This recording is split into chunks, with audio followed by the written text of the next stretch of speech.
अस्सलामुअलैकुम। I hope आप सब खैरियत से होंगे। जैसे कि आप जानते हैं कि हमने सेकेंड ईयर की कंप्यूटर की बुक जो है वो स्टार्ट की हुई है। चैप्टर नंबर 11 पर जो है वो हम आगे हैं और चैप्टर नंबर 11 में जो है वो हमने इफ़ एल्स और नेस्टेड इफ से रिलेटेड जो है कंट्रोल स्ट्रक्चर से रिलेटेड जो है ये सब कुछ हमने रीड कर लिया है। इन पर लेक्चर्स जो हैं वो आप देख लें।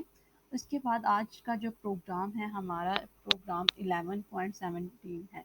इस प्रोग्राम को हम देखेंगे कि इस प्रोग्राम को हमने कैसे करना है और कौन सी हमने इसमें लॉजिक जो है वो यूज़ करने वाले हैं। चलें जी, सबसे पहले जो है वो हमने प्रोग्राम के स्टेटमेंट को अच्छे से रीड करना होता है, उसको अंडरस्टैंड करना होता है। प्रोग्राम को स्टार्ट करने से पहले आपसे एक छोटी सी रिक्वेस्ट है कि अगर आपने मेरे चैनल को सब्सक्राइब नहीं किया तो इस चैनल को सब्सक्राइब कर दें ताकि आने वाली नई वीडियो का नोटिफिकेशन भी आपको मिल सके। चलिए जी, स्टार्ट करते हैं।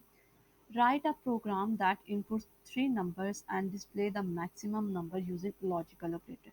चलिए जी, उन्होंने बोला है जी हमने क्या करना है, प्रोग्राम लिखना है जिसने इनपुट लेनी है। ये जो है हर प्रोग्राम में आपको बता रही होती हूँ कि इनपुट क्या होती है हमारे पास। हमने यूज़र से इनपुट लेनी है और इनपुट लेने के लिए हमारे पास कौन सा फंक्शन यूज़ होता है, स्कैन एफ का फंक्शन जो है वो यूज़ होता है। थ्री नंबर्स हमने लेने हैं, मतलब जो थ्री नंबर्स एंटर होने वाले हैं, जो यूज़र एंटर करेगा उन नंबर्स को जो है वो हमने किसी ना किसी वेरिएबल में स्टोर करवाना है। ठीक है, तीन नंबर हैं तो थ्री नंबर्स हैं तो मतलब हमारे पास थ्री वेरिएबल्स के नेम होंगे जिसमें हम इन थ्री वैल्यूज़ को जो है, नंबर्स को जो है वो स्टोर करवाएंगे। एंड डिस्प्ले डिस्प्ले जब भी वर्ड आता है हमने स्क्रीन पर डिस्प्ले करवाना है तो इसके लिए हम कौन सा फंक्शन यूज़ करते हैं, प्रिंट एफ का जो है वो फंक्शन यूज़ किया जाता है। उसके बाद क्या है जी, हमने क्या करना है, maximum number using logical operator. हमने देखना है कि जो यूज़र तीन नंबर एंटर करवा रहा है उनमें से जो मैक्सिमम नंबर है उसको हमने स्क्रीन पर डिस्प्ले करवाना है। उन्होंने साथ में ही हमें ये बता दिया जी कि हमने कौन सा ऑपरेटर यूज़ करना है। लॉजिकल ऑपरेटर्स जो हैं उनको यूज़ करते हुए हमने क्या करना है, ये प्रोग्राम लिखना है। अगर आपको लॉजिकल ऑपरेटर्स क्या होते हैं अगर ये नहीं पता तो लॉजिकल ऑपरेटर्स पर जो है वो एक पूरा डिटेल में टॉपिक है। आप प्ले लिस्ट से वो ये लॉजिकल ऑपरेटर वाला टॉपिक जो है वो देख सकते हैं। लॉजिकल ऑपरेटर्स जो हैं वो हमारे पास थ्री थे। एक था हमारे पास एंड था जिसको हम जो है डॉलर साइन से इस तरह से हम एम्परसेंट साइन के थ्रू जो है अ, जो है शो करवाते थे। ठीक है, ये हमारा एंड ऑपरेटर था। एक हमारा था और ऑपरेटर, लॉजिकल ऑपरेटर, उसको हम इस तरह पाइपलाइंस के थ्रू जो है वो शो करवाते थे। एक और हमारा थ्री लॉजिकल ऑपरेटर्स थे। एक हमारा था नॉट का ऑपरेटर। ठीक है, ये तीन लॉजिकल ऑपरेटर्स थे हमारे पास। अगर आपको इनके बारे में नहीं पता आप लॉजिकल ऑपरेटर का सबसे पहले लेक्चर ले लें। उसके बाद साथ में ही हमने प्रोग्राम स्टार्ट किया। सबसे पहले हमने प्री प्रोसेसर डायरेक्टिव्स लिखनी होती हैं, हेडर फाइल्स को इंक्लूड करवाया। उसके बाद हमने मेन फंक्शन जो है वो लिखना होता है। मेन फंक्शन के बाद यहाँ पर वॉइड का क्या मतलब है कि वॉइड का मतलब है कि हमारे इस पूरे प्रोग्राम में हमें कुछ भी रिटर्न नहीं करवाना, कोई भी वैल्यू रिटर्न नहीं करवानी। उसके साथ ही देखिए हमने ब्रैकेट स्टार्ट की। ब्रैकेट के स्टार्ट करते ही सबसे पहले हमें पता है हमने वेरिएबल्स को डिक्लेयर करवाना होता है। अब हमने वेरिएबल्स के नेम क्या रख दिए, ए, वेरिएबल का नेम बी और सी। इन तीनों वेरिएबल्स में जो है जो भी यूज़र वैल्यू एंटर करवाएगा वो इन तीनों वेरिएबल्स में आकर स्टोर होगी। अब वेरिएबल्स के नेम जो है वो आप पर डिपेंड है। आप वेरिएबल का नेम जो है वो कुछ भी रख सकते हैं, number one, number two, number three, या नम one, num to, num three, मतलब आप वेरिएबल का नेम खुद से भी कुछ रख सकते हैं। ज़रूरी नहीं है कि आपने ए बी सी ही जो है वो लेनी है। ये इजी वे में है, मतलब स्मॉलेस्ट जो है वो नाम है तो इस वजह से हम ए बी सी जो है वो यूज़ कर लेते हैं। हमने इनकी डाटा टाइप बता दी कि जो यूज़र डाटा एंटर करवाएगा वो किस टाइप का होना चाहिए, इंटीजर टाइप का होना चाहिए। ये हो गई, हमने लास्ट में सेमी कॉलन मस्ट लगाना होता है। ये हमारी होगी वेरिएबल डिक्लेरेशन। उसके साथ ही हमने क्लियर स्क्रीन का फंक्शन जो है वो यूज़ किया है। क्लियर स्क्रीन का फंक्शन क्या करता है कि हमारे पास आउटपुट शो करने से पहले जितना भी गार्बेज डाटा होता है उसको क्या करवा देता है, क्लीन करवा देता है। ठीक है, उसके बाद हमें पता है कि हमने स्कैन एफ का फंक्शन यूज़ करना है यूज़र से वैल्यू लेने के लिए। हम स्कैन एफ के फंक्शन के साथ मस्ट जो है वो प्रिंट एफ का फंक्शन यूज़ करते हैं ताकि हमें स्क्रीन पर एक वैल्यू, एक टेक्स्ट जो है वो नज़र आए, उसको पढ़ के जो है वो हम वैल्यूज़ को एंटर कर सकें। अगर हम ये प्रिंट एफ का फंक्शन नहीं लिखते तो क्या होता है, स्क्रीन पर ब्लैंक स्क्रीन पर हमें कर्सर ब्लिंक करता हुआ नज़र आएगा, हमें कोई आइडिया नहीं होगा कि हमने किस टाइप की वैल्यू जो है वो एंटर करवानी है। जैसे ही हमने प्रिंट एफ का फंक्शन लिखा, ब्रैकेट के अंदर डबल कोटेशंस के अंदर जो है वो हमने टेक्स्ट लिखना होता है। आप यहाँ पर जो भी टेक्स्ट लिखते हैं वो आपको स्क्रीन पर एज इट इज़ शो होता है। देख लें, enter three numbers. Double quotations को हमने क्लोज करवाया, ब्रैकेट को क्लोज करवाया, और ये सेमी कॉलन आपने हर स्टेटमेंट के लास्ट में मस्ट लगाना होता है। स्कैन एफ का फंक्शन लिखा, ब्रैकेट स्टार्ट करवाई, डबल कोटेशन के अंदर फॉर्मेट स्पेसिफायर लिखते हैं, फिर यहाँ पर मस्ट कोमा लगाना है, कोमे के बाद कोमे से हमने सेपरेट करना है, और यहाँ पर वेरिएबल्स के नेम लिखने होते हैं। अब वेरिएबल्स के जी कितनी वैल्यूज़ के हमने यहाँ पर उन वेरिएबल्स का नेम लिखा जाता है जिनकी वैल्यू हमने यूज़र से लेनी होती है। ये एम्परसेंड का साइन क्या बताता है? ये एड्रेस ऑपरेटर है कि हमारा मेमोरी में किस एड्रेस पर, किस लोकेशन पर जाके ये वेरिएबल स्टोर होने वाला है। ठीक है, एड्रेस ऑपरेटर के साथ ही हमने यहाँ पर वेरिएबल का नेम लिखना है। अगर आप यहाँ पर फॉर एग्जांपल num1 रखते हैं वेरिएबल का नेम, तो आपने यहाँ पर भी num1 रखना है। ठीक है, जो वेरिएबल्स के नेम जिस स्पेलिंग के साथ आप ऊपर डिक्लेयर करेंगे, एज इट इज़ वही स्पेलिंग जो है वो आपने नीचे लिखने होते हैं। ठीक है, अब क्या है जी, वेरिएबल का नेम लिखा। अब इस वेरिएबल की डाटा टाइप हमारे पास क्या है? इंटीजर डाटा टाइप है, तो हमने इंटीजर यहाँ पर डबल कोटेशन के अंदर फॉर्मेट स्पेसिफायर मस्ट बताना होता है इन वेरिएबल्स का। अब जो वेरिएबल ए है उसकी डाटा टाइप हमारे पास इंटीजर है, तो इंटीजर डाटा टाइप का फॉर्मेट स्पेसिफायर हमारे पास क्या होता है जी? Percentage D. ये फर्स्ट वाला परसेंटेज डी जो है वो ए के लिए, सेकंड वाला फिर हमने कोमा लगाया, सेकंड वेरिएबल का नेम लिखना है, उसी तरह एम्परसेंड साइन और ड्रेस ऑपरेटर बी, फिर कोमा लगाया, और थर्ड वेरिएबल का नेम लिखना है। जितने यहाँ पर वेरिएबल्स होंगे उतने ही उनके फॉर्मेट स्पेसिफायर यहाँ पर लिखे जाएंगे। अब देखें, बी की डाटा टाइप क्या है? हमारे पास इंटीजर थी, इसलिए हमने सेकेंड नंबर पर जो है बी यूज़ हुआ था वेरिएबल का नेम, इसलिए सेकंड नंबर पर हमने format specifier D D D लिखा है। ठीक है, इंटीजर डाटा टाइप का फॉर्मेट स्पेसिफायर परसेंटेज डी होता है। फॉर एग्जांपल अगर यहाँ पर हमारी वैल्यू फ्लोट होती, तो फ्लोट का फॉर्मेट स्पेसिफायर क्या होता है? परसेंटेज एफ, तो यहाँ पर परसेंटेज एफ लिखना जाना था। ठीक है, इसी तरह ब्रैकेट को क्लोज किया, हमारी सेमी कॉलन हमने मस्ट लगाना होता है। अब देखिए हमारी यहाँ पर होगी, अब हमारा हमने कंडीशन लगानी है। ठीक है, और उन्होंने हमें बताया था कि हमने क्या करना है जी, लॉजिकल ऑपरेटर को यूज़ करना है, और हमने लॉजिकल ऑपरेटर को यूज़ करते हुए क्या करना है?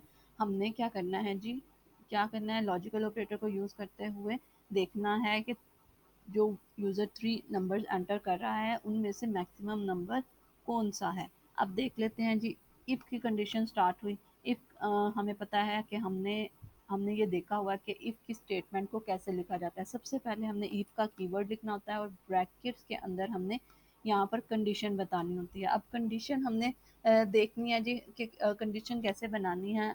आपने परेशान नहीं होना, आप इस प्रोग्राम की इन सब प्रोग्राम्स की 2-3 दफ़ा अगर प्रैक्टिस करते हैं, इन प्रोग्राम को 2-3 दफ़ा देखते हैं, तो आपको जो है वो बाद में खुद से लॉजिक बनाने, कंडीशंस बनानी आ जाएंगी। ठीक है, ये अभी स्टार्टिंग है, तो स्टार्टिंग में थोड़ी प्रॉब्लम होती है, लेकिन जैसे जैसे आप इन प्रोग्राम्स की प्रैक्टिस करते जाएंगे आपको ये कंडीशंस जो है वो बनानी आ जाएंगी। अब क्या है जी, हमने देखना है कि तीनों नंबर में से मैक्सिमम वाला नंबर कौन सा है। मतलब मैक्सिमम देखना है कि ए ग्रेटर है बी से, और जो है हमारे पास ए ग्रेटर है सी से। ठीक है, अब देखिए ए में वैल्यू क्या है हमारे पास? ए में क्या रखवाया गया है हमें? 10 उसने एंटर करवाया, ये देखिए ये वाला 10। बी में उसने क्या रखवाया है? 20। ठीक है, और सी में उसने क्या रखवाया है? उसने रखवाया है सी में, सॉरी, यहाँ पर सी में उसने रखवाया है 30। ठीक है, 30 उसने रखवाया। अब हमने कंडीशन बनाई क्या? इफ़ अगर ए ग्रेटर है बी से, और ये जो एम्परसेंड का साइन है ये कौन सा ऑपरेटर है हमारे पास? ये एंड ऑपरेटर है।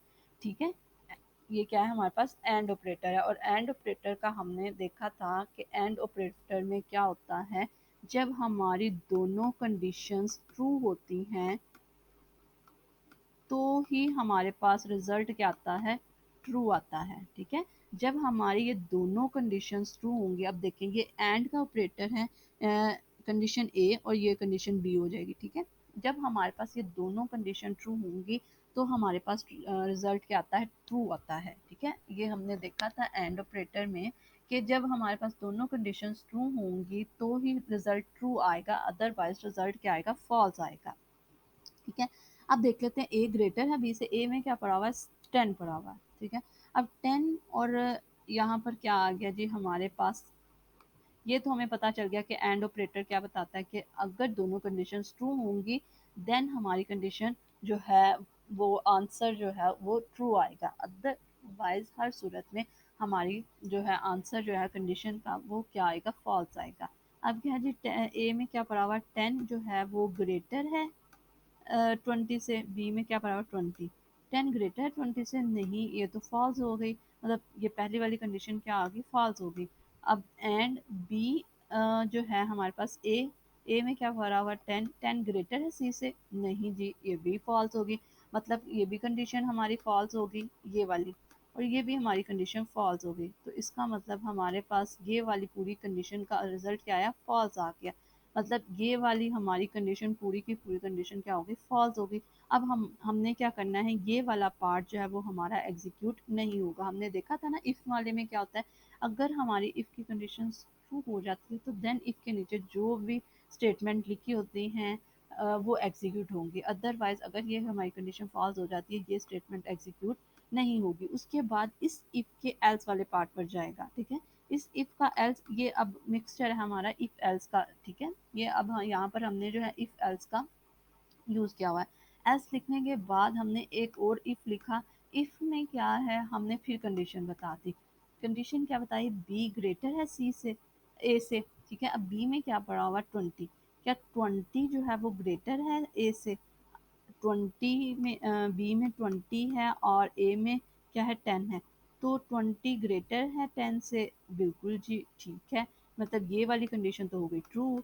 और एंड का ऑपरेटर क्या देखेगा, अब ये सेकेंड वाली कंडीशन को ट्रू करेगा, देखेगा कि वो ट्रू है कि नहीं। अगर इन फिर देखेंगे कि इन दोनों की कंडीशन अगर ट्रू हो जाती है देन हमारा आंसर है, रिजल्ट क्या आएगा, ट्रू होगा। ठीक है, फिर देन ये वाली कंडीशन चलेगी।